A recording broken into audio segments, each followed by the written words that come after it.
Everyone. I've had a couple questions about this ghost scene, so I figured I'd load it up and show you guys.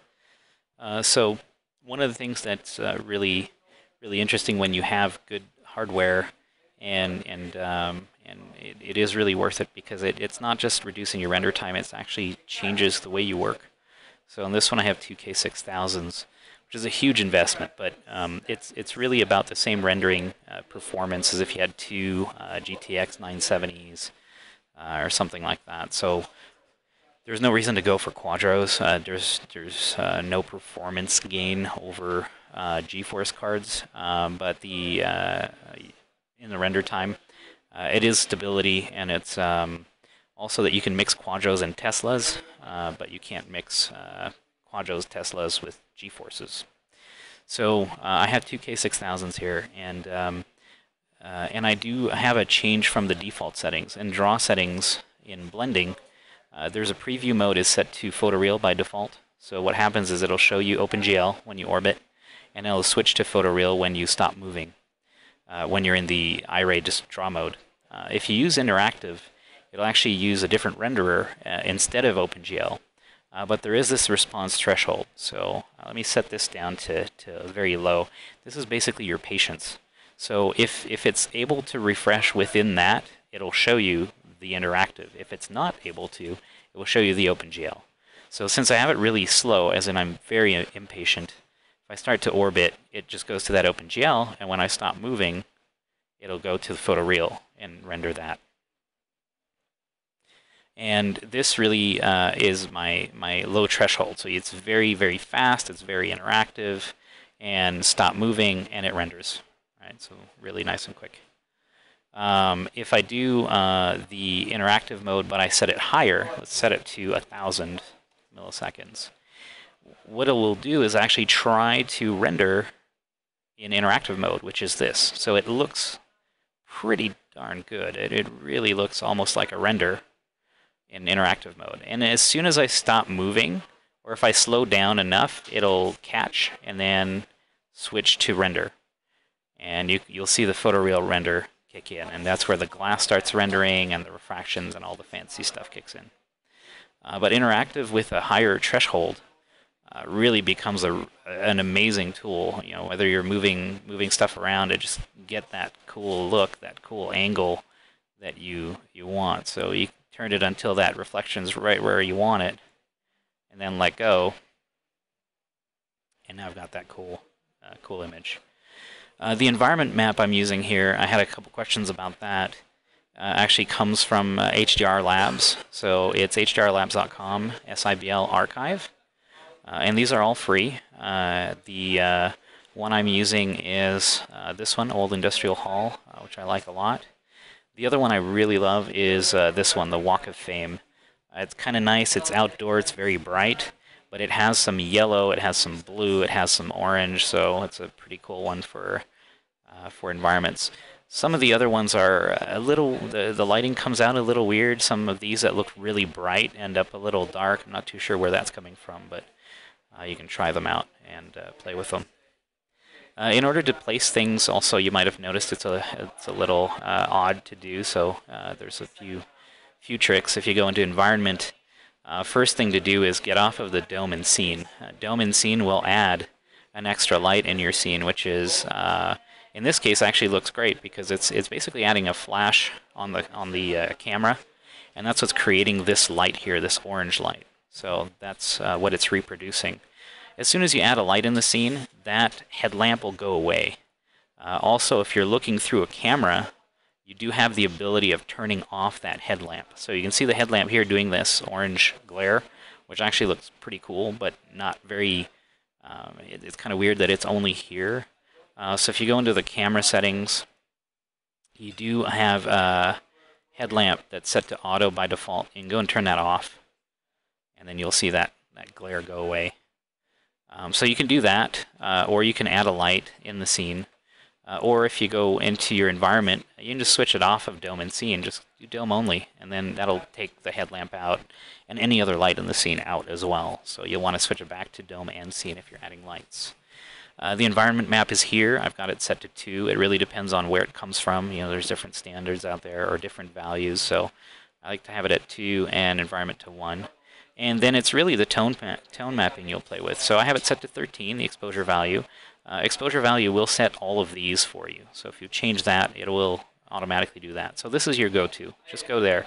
13 is actually a good value for exterior daylight, which is what this HDR is, but it's darker in here because we're inside a warehouse, so that's normal. That's what you should see. If we wanted to make this brighter or darker, we could. If I go to 12, you'll see it gets a little bit brighter. We're going towards a more of an interior lighting. So 5, 6 is kind of an interior number, exposure value. If I want it a little darker, I could go to 14. So instead of dimming and brightening lights, just change your pupil. Basically, adjust yourself to the lighting and the environment using these values. So 13 is kind of your go-to. It's our default because we default to an exterior daylight scene. And then to position things around, you know, the easiest thing to do is to use the rotation on the Y for the dome. So if I set it to 0, this is kind of the default rotation angle. And this looked kind of weird because there's a hole here and there's kind of a wall there. So you can start just using these and orbit around. And sometimes what I'll do is, because I've got the ability to do it, I can start orbiting and just looking at it in the viewport and decide, okay, well, that looks kind of good this way, or I need to turn it a little bit, and I'll get a good view for what's in the scene. But you can see it's not really locked to a floor. It's kind of a weird way of orbiting. So I could find an angle that I like, and then you can zoom out and pan to kind of position the car. It gets a little rough because if you zoom out too much, it'll be really small and look like a toy, like this, for instance. Or you can get an idea for the size of a door here. These are windows, so this is not really a door. I think it's just a hole in the wall. So it's kind of hard to tell what the real size is, but I'll make it a little bit bigger. Something like that looks pretty good. And then I can orbit around a little bit more. Let's do that. Oh, that looks weird because there's a hole there. Go a little bit this way, and then you can rotate the vehicle itself instead of the environment. All right, so that's got that set up, and you can see also we have some glare. So I'll zoom in a little bit on this guy on the back. There we go, and I'll spin it around so we can see those lights a bit better. There, okay. So this glare here, if you go into filtering, there's a bloom filter, which I have on right now. The easy way to do bloom, I'll turn it off, and you see a little bit of a change there. Turn it on. So what I do is I'll crank up the scale, so set that to 50. It'll make it super bright, so you can see these bright spots. And then the threshold, which I have to 10,000 now, I'll put to 0, so everything will be bloomed, right? Everything has a bloom because anything that's 0 or above gets it. And by putting this up to 50, you really intensify it, so it makes it very easy to see. So I'll go and put my bloom to, let's try 5,000. And that's going to start cutting it in. And you can see now it's only on these spots here. And then the bloom filter radius, that's how precise that bloom will be. So it's at 0.01. If I go to 1, it's going to be all big blurry blobs. So you're going to have these big blurry areas. So that might be a little much, right? But then it's really playing with the look depending on where you put your threshold and your radius. So if I put this to 0.5, be a little bit more precise. I might have to go to 0.2 or something like that. It's still going to be a pretty big glare. Let's go to 0.05. And now it's going to be a lot smaller. So you're basically selecting the size of the blob there, and you're selecting where it is with the threshold. So if I want to cut it even more, that's where I would go to 10,000. And now it's just going to be on these really hot highlights on the light here or outside. And here, because it's really blurry, let's go to 0.01. It's going to make it a bit more pinpointed right there. And then maybe I'll go to 8,000. Have a bit more glare on this car, on the car.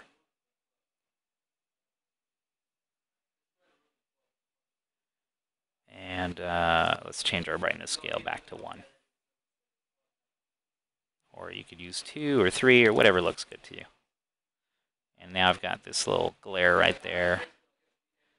And let's do 6,000 maybe. So you really just kind of play with it and get it, focus it in on the area you want, get it as bright as you want, and kind of as blurry as you want right here. Cool. So that's my trick, is just crank up the brightness, use the threshold to figure out where your cutoff is, and then adjust the radius down, and then bring your brightness back down. So that's pretty much it for this environment. I can load up the other one with the exterior just to give you another view, and I'll then I'll put these files up as well.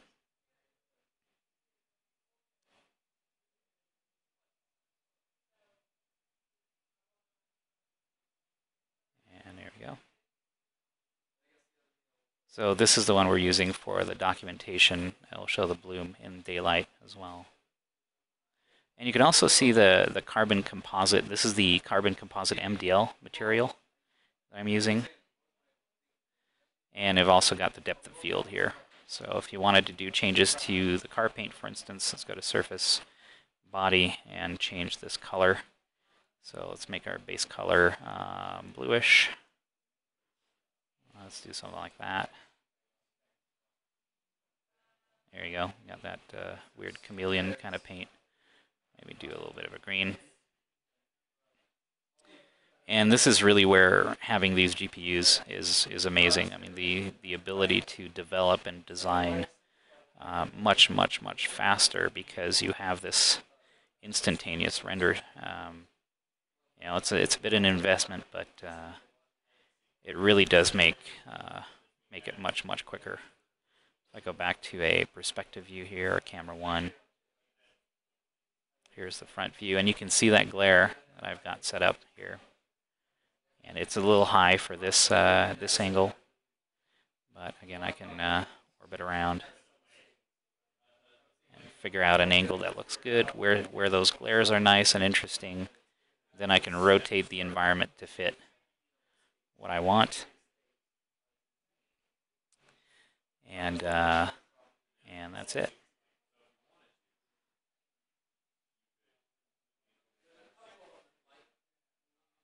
There we go. All right, hopefully that was helpful.